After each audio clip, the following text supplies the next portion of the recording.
Varicose veins కి సరైన చికిత్స కోసం సంప్రదించండి ఎవిస్ హాస్పిటల్. నమస్కారం.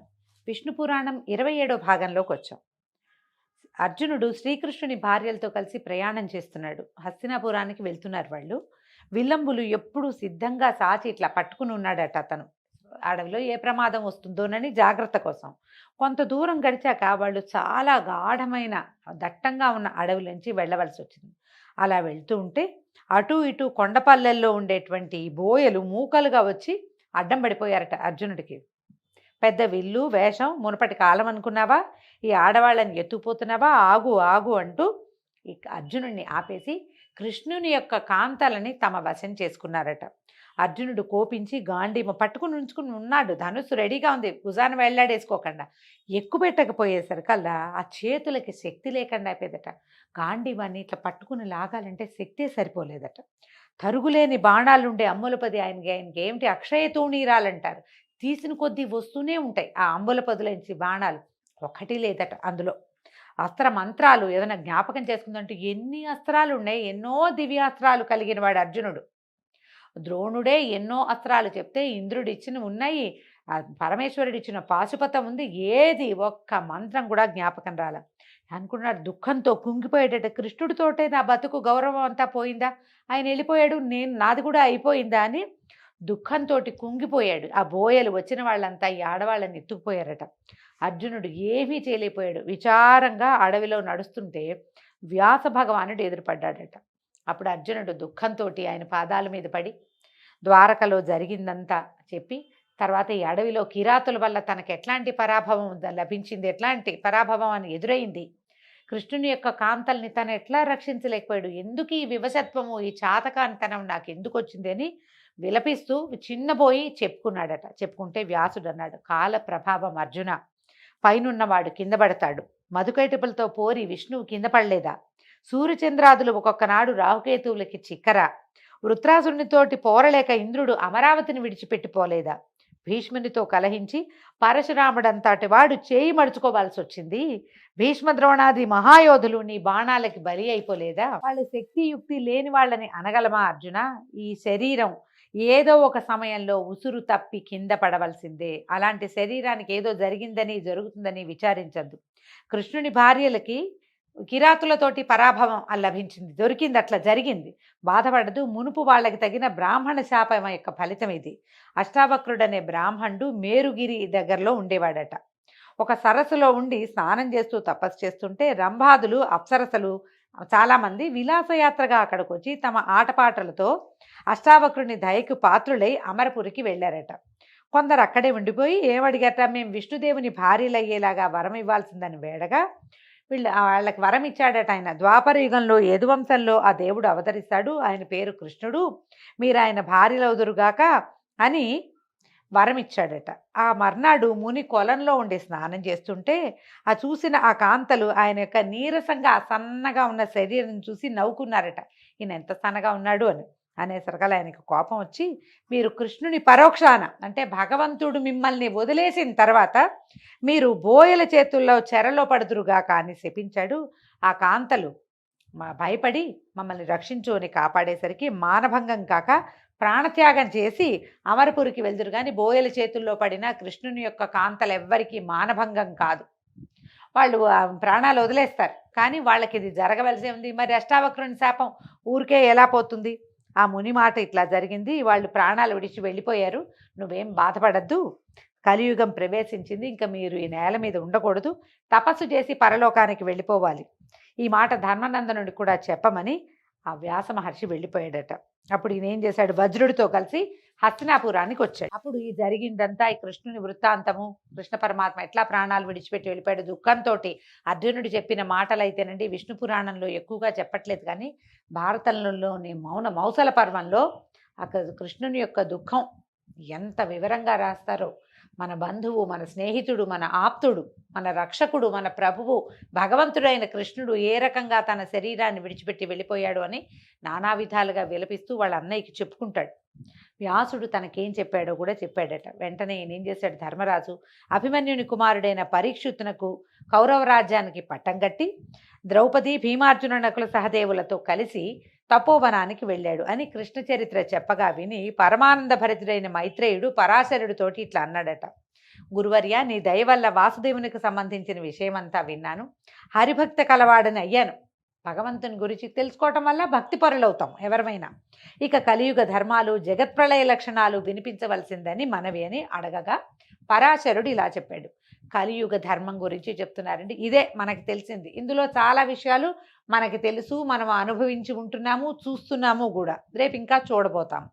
కలియుగంలో ధర్మం ఒక్క పాదంలోనే నడుస్తుంది కాబట్టి ధర్మానికి నీడ లేదు.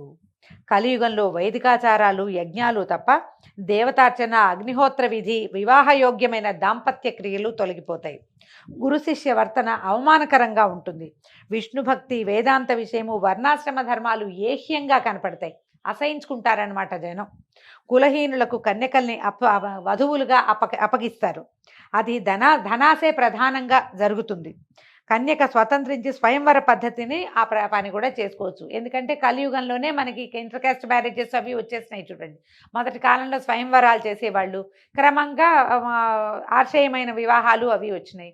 మళ్ళీ ఏం చేశారు, ఈ కన్యాశుల్కం వచ్చింది. ఇప్పుడు వరవిక్రయం జరిగింది కొంతకాలం.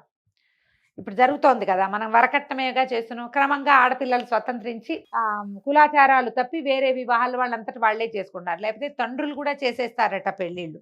వర్ణ సాంకర్యం కలుగుతుంది. బలవంతుడే ప్రభువు, పేరుకి బ్రాహ్మణులే దీక్షితులు అయినప్పటికీ ఏ దేవతనైనా పూజించడానికి సిద్ధపడతారు. వాళ్ళు చెప్పిందే ప్రాయశ్చిత్త కాండ, వాళ్ళు పలికిందే శాస్త్రం, వాళ్ళ నిర్ణయమే నీతి. ధనం కలిగిన వాడే రాజు, కళ్ళలాడేవాడు, అబద్ధాలు చెప్పేవాడే నేర్పరి, పాప ప్రవర్తనులే భాగ్యవంతులు. కూటి కోసం కులసతులను విడిచి కులమర్యాద పాటించక మగవాళ్ళు కులం తక్కువ వారి కన్యలను పెళ్లాడతారు. ఈ తక్కువ ఎక్కువ అంటే ఆ రోజుల్లో ఉండే విధానాన్ని బట్టి చెప్పారండి. ఇప్పుడు మనం వాటి గురించి మాట్లాడలేం. ఒకటి ఎక్కువ కాదు, ఒకటి తక్కువ కాదు. 4 డబ్బులు వస్తాయంటే కొండంత ఆశతోటి అధమాధముండైనా ఆశ్రయించడానికి అన్ని జాతుల వాళ్ళు సిద్ధమవుతారు. కులానికి గుణానికి కలియుగంలో మన్నన ఉండదు. స్త్రీలు పతిభక్తి లేని వారే తమ ఇచ్చ వచ్చినట్టు ప్రవర్తిస్తారు. పిల్లల్ని ఎక్కువగా కని పేదరికంతో బాధపడుతూ ధన సంపాదనకే చెడు మార్గాలను నడుస్తారు. తల్లిదండ్రులను, అత్తమామలను, అన్నదమ్ములను, చివరికి కన్నబిడ్డల్ని కూడా విడిచి స్వేచ్ఛా జీవనలై 2 వంశాలకి అంటే పుట్టినింటికి మెట్టినింటికి కూడా మాయని మచ్చ కలిగిస్తారు. ఒకే మారు 2 చేతులతో తల గోక్కుంటారు. అంటే తల దొరతపడితే ఓ చేత్తోనే గోక్కోవాలి, 2 చేతులు నెత్తి మీద పెట్టకూడదు. మన వాళ్ళకి గుర్తుందేమో మీకు చాలామందికి, దరిద్రం అని చెప్తారు. చిన్నపిల్లలు తలలో పేలు పడతాయి, బరుక్కుంటారు, తల 2 చేతులు నెత్తి మీద పెడతారు. అందుకని తల మీద 2 చేతులు చేర్చకూడదు అసలు. ఆ అబద్ధాల పుట్టలై పరుషవాక్కుల నోళ్లతోటి కలియుగాన ప్రవర్తిస్తారు. బ్రాహ్మణులు స్నానము, సంధ్యా జపము, వేదపాఠము విడిచి దురాచార పరులై కులజాతి ధర్మాలని ఒల్లక నీచంగా ప్రవర్తిస్తారు.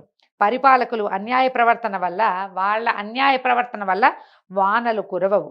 ఆ విధంగా పంటలు కూడా తగ్గిపోతాయి. వైశ్యులు లాభం కోసం వర్తకం చేయటమే కానీ పరులకు తోడ్పడడానికి కాదు. ఇదివరకటి కాలంలో అలా ఉండేది కాదండి. ద్వాపరం దాకా వైశ్యుల వర్తకము ప్రజలకి సహకరించడం కోసం అన్నట్టుగానే ఉండేదట. కలియుగంలో అది కాదు, ఎవరి బిజినెస్ వాళ్ళదన్నమాట. మిగిలిన జాతుల వాళ్ళు పై జాతుల వారికి వేదశాస్త్ర ధర్మాలు బోధించే గురువులు అవుతారు. ధనకాంక్షతో జనులు అన్ని జాతుల వాళ్ళని ఆశ్రయిస్తారు. తల్లిదండ్రులందు భక్తి లేక కుమారులు అత్తవారి గుమ్మాలలో అల్లలాడుతూ ఉంటారు. వాళ్ళ అత్తవారి ప్రాపకం కోసం అత్తారిళ్లలో చేరతారు. కలియుగం చివర కాంత 5-6 ఏళ్లకే కొడుకుని కన్న తల్లి అవుతుంది. కలియుగం చివరిలో అంటే 5-6 ఏళ్లకే పిల్లలు పుట్టేస్తారట. మనం ఇప్పుడు చూస్తున్నాం 14-13 ఏళ్లకి పెద్దవాళ్ళ అవ్వాల్సిన ఆడపిల్లలు 7-8 ఏళ్లకే అయిపోతున్నారు. కొంతకాలానికి తల్లులు కూడా అవుతారని చెప్తున్నారు. 12 సంవత్సరాలకే ముసలిదయ్యి 20 ఏళ్ళు నిండగానే మరణిస్తుంది. అంటే లైఫ్ స్పాన్ తగ్గిపోతుందని చెప్తున్నారు అంతే. పురుషుడు కూడా 20 ఏళ్లకే పైలోకాలకు వెళ్ళిపోతాడు. వేదశాస్త్రాలు రూపుమాసిపోతాయి. పాషండ మతం తెగ పెరుగుతుంది. ఆదిదేవుడైన హరిని సేవించక అల్పదైవాలని ఆరాధిస్తూ ఉంటారు. అన్ని జాతుల వాళ్ళు అన్ని జాతుల్లాగాను ఏ జాతికి ప్రత్యేకమైన ప్రవర్తన ఉండదు. అన్ని విద్యలకి ఆధారము అన్ని జాతుల వాళ్ళకి అన్ని. ఇదివరకు ఏంటంటే ఈ జాతికి ఈ విద్య అని ఒక నియమం ఉండేది. ఇప్పుడు అట్లా ఉండదట. మ్లేచ్చులు పరిపాలకులు అవుతారు. పుణ్యాత్ముడికి అచిరకాలంలో యమదర్శనం అవుతుంది. తొందరగా చనిపోతారట. పాపకర్ముడు పాపి చిరాయువు అంటారు మన వాళ్ళు. పుణ్యాత్ములేమో తొందరగా పోతారు, పాపాత్ములేమో చిరకాలం జీవిస్తారు. అల్పబుద్ధి అలాగే అల్పమైన ఐశ్వర్యం తప్ప మంచి బుద్ధి నిండుగా ఐశ్వర్యము ఉండవు. అయితే చెప్పవలసినటువంటి విశిష్టమైన వార్త ఏంటంటే, కృతయుగాదుల్లో ఎంతో ప్రయత్నిస్తే కానీ మేలు కలగదు, కలియుగంలో అది సులభంగా కలుగుతుందట. కలియుగంలో సులభంగా మేలు కలుగుతుంది. దీనికి ఒక కథ చెప్తారట. ఏమని చెప్తున్నారు, ఒక పూట మునులంతా కూడి తక్కువగా ధర్మక్రియలు ఎక్కువగా ఫలితము ఎట్లా సాధ్యమవుతుంది అని చర్చించారట. వాళ్ళకి సమాధానం దొరకలేదట. పదండి వ్యాస భగవానుని అడగచ్చని బయలుదేరి వెళ్ళారు. గంగానది దగ్గరికి వెళ్ళారట. ఆ సమయంలో గంగానదిలో స్నానం చేస్తున్నారు. పరాశరుని కుమారులు కదా ఈయన వ్యాసులు. పరాశరుల వారు చెప్తున్నారు, మా కుమారుడు గంగలో స్నానం చేస్తున్నాడు. మునులంతా ఏం చేశారు, గట్టు మీద ఉన్న చెట్ల నీడల్లో కూర్చున్నారట. కూర్చుని ఉన్నారు. చూసి ఈ లోపల వ్యాస భగవానుడు అటు తిరిగి ఉన్నవాడు ఇటు తిరిగి చూసి వీళ్ళు కనపడేసరికల్లా స్నానం చేస్తూనే ఏమిటి నాయనా ఇలా వచ్చారు అని కనుక్కున్నాడు. కనుక్కుంటే అప్పుడు వీళ్ళు ఏమన్నారు కరాక గట్టిగా, కలి సాధు శూద్ర సాధు స్త్రీ సాధు, కలి సాధువు శూద్రుడు సాధువు స్త్రీ సాధువు అని 3 సార్లు అని అనుష్ఠానం నెరవేర్చి వాళ్ళ వద్దకు వచ్చి అభివాదము ప్రత్యభివాదము పలకరింపులు అయినాక మునులు అడిగితే ఇట్లా అన్నాడట. స్నానం చేస్తూ వీళ్ళు అడిగారనమాట, నువ్వేమిటో స్నానం చేస్తూ శూద్రులు కాంతలు సాధులు అన్నావు, ఏమిటి నాయన, ఏమిటి ఆ తత్వం అర్థం ఏమిటి అని అడిగేసరికల్లా వీళ్ళు ఏం చెప్పారు, కృతయుగంలో భక్తితో 10 సంవత్సరాలు ధ్యానం చేస్తే వాసుదేవుడు సంతుష్టుడవుతాడు. త్రేతాయుగంలో 1 సంవత్సరం యజ్ఞం చేస్తే మాధవుడు అనుగ్రహిస్తాడు. ద్వాపర యుగంలో 1 దినాలు భక్తితో పూజిస్తే శౌరి కృష్ణుడే విష్ణుమూర్తి సంప్రీతుడవుతాడు. కలియుగంలో నిర్మల భక్తితో మనసారా ఒక్కనాడు భజిస్తేనే చక్రధరుడు ఆనందిస్తాడు. ముందు చెప్పిన 3 యుగాలలోనూ ఎంతో శ్రమపడి సేవిస్తే వచ్చేంత ఫలితం అంత సంతృప్తిని కలిగించదు. కానీ కలియుగంలో అల్పమైన శ్రమతోటి అధికమైన సత్ఫలం కలుగుతుంది. కాబట్టి మేలైనది కలియుగము అని చెప్పాడట. వేదాలు చదివి దీక్షాపరులై యజ్ఞాలు చేస్తూ ఉత్తమ వ్రతాలు ఆచరిస్తూ దేవతల్ని అతిథుల్ని ఆరాధిస్తూ బ్రహ్మచర్యము కులాచారము తప్పకుండా పాటిస్తూ బ్రాహ్మణులు క్షత్రియులు వైశ్యులు శుచిగా ప్రవర్తించాలి. ఇప్పుడు చెప్పిన వాటిలో ఏ ఒక్కటి విడిచినా ఆ జాతుల వాళ్ళకి పుణ్యఫలితం రాదు. ఇక శూద్రుడు బ్రాహ్మణ సేవ చేస్తే పుణ్యఫలం అధికంగా పొందుతాడు. ఒకవేళ చేయకపోయినా వాడికి వచ్చే పాపం ఏమీ లేదట. మంచి చెడు కర్మలు తాగవచ్చు కూడదు అని కట్టడి, ఇది తినచ్చు తినకూడదు అనే నియమం శూద్రునికి లేదు. కానీ పైజాతి వాడికి అన్ని నియమాలే ఉన్నాయట. ఉపవాసాలు జపాలు తపాలు యజ్ఞాలు దాన ధర్మాలు అనే నిర్ణయం శూద్రునకు లేదు. అవి చేయకపోయినా వాడికి పుణ్యగతులు కలుగుతాయి. అంటేనండి ఈ పాయింట్ ఎందుకు చెప్తున్నారంటే, ముందు యుగాలలో శూద్రులకు కూడా అంటే 4వ జాతి వాళ్ళకు కూడా ఖచ్చితమైన నియమాలు ఉండేవి, వాడు ఇలాగే ఉండాలి అని. ఇక్కడ లేదట, కలియుగంలో లేదని విష్ణు పురాణంలో చెప్పబడింది. ఇక స్త్రీ విషయం ఏంటంటే, మనసు మాట చేసే పని ఒకే తీరుగా ఉంటూ అనుకూలంగా పతిని సేవించే స్త్రీ అనాయాసంగా తన పతిని కూడా పుణ్యలోకానికి చేరుస్తుంది. ఆ మగువ సాధువని నేను చెప్తున్నాడనమాట. స్త్రీలు ఇలా ఉంటే కనుక సాధువుగా ఉన్నట్టు. యజ్ఞాలు తపాలు జపాలు వ్రతాలు మామూలు చేయకపోయినా కూడా పరిశుద్ధమైన మనసుతోటి అనుకూలవతి అయి పతిని భక్తితో సేవించే ఇల్లాలు సాధువు.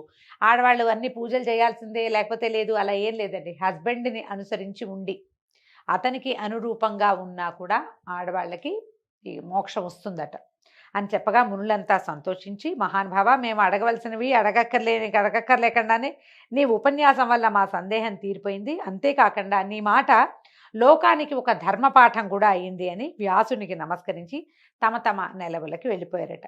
తర్వాత పరాశరుడు ఇలా చెప్తున్నాడు, మైత్రేయ, కలియుగంలో హరిభక్తి దివ్య మంత్రం. ఎంత బాగుందండి.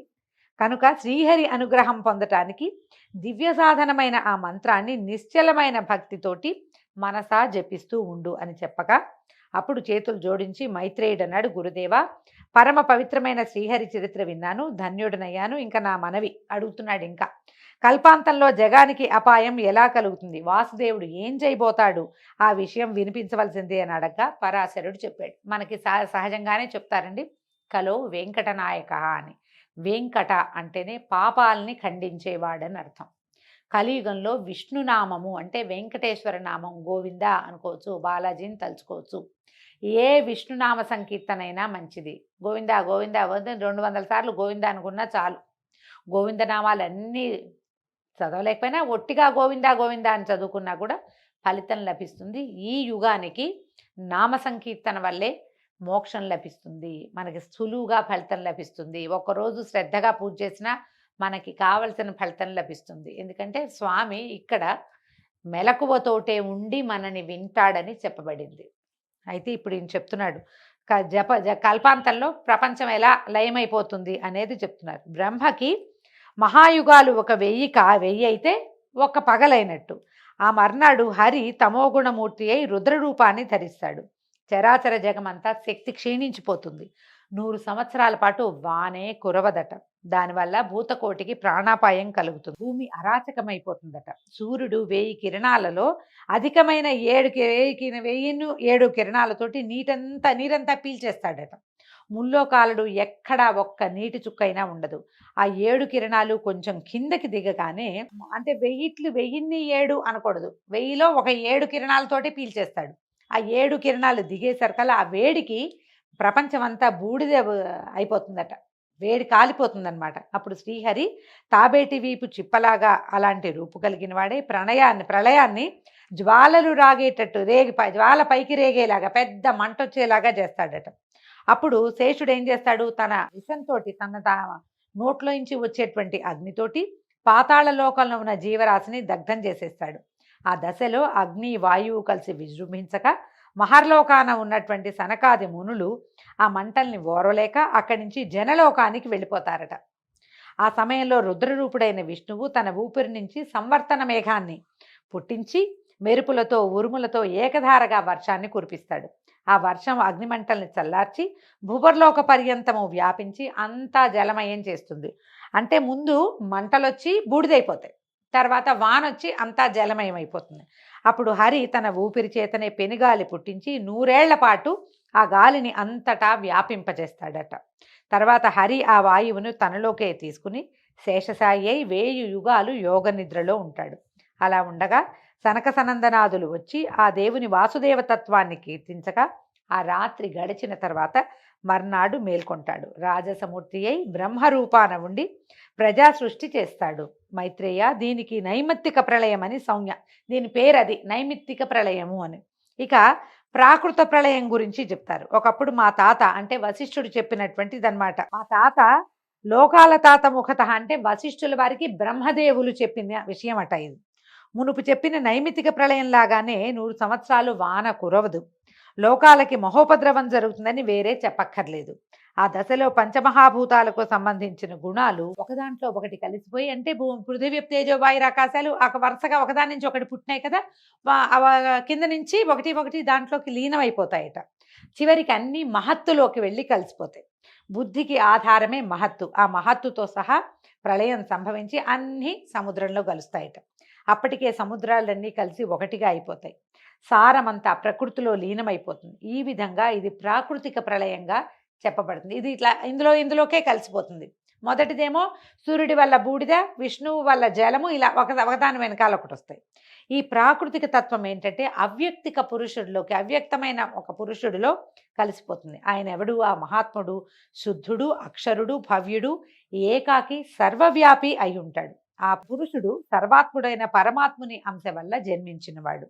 ఆ పరమాత్మనకు నామరూపాలు, జాతి అనేవి ఏవి ఉండవు. జాతి జననము ఏమీ లేదట. జ్ఞానమయుడు, సత్తామాత్రుడు, పరముడు, బ్రహ్మ, ఈశ్వరుడు అని చెప్పదగినవాడట ఆయన. ఆ పరమాత్ముడే విష్ణువు. అలాంటి విష్ణువునందు నిశ్చలమైన భక్తి కలవారికి పునర్జన్మ ఉండదని ఎందుకనాలి?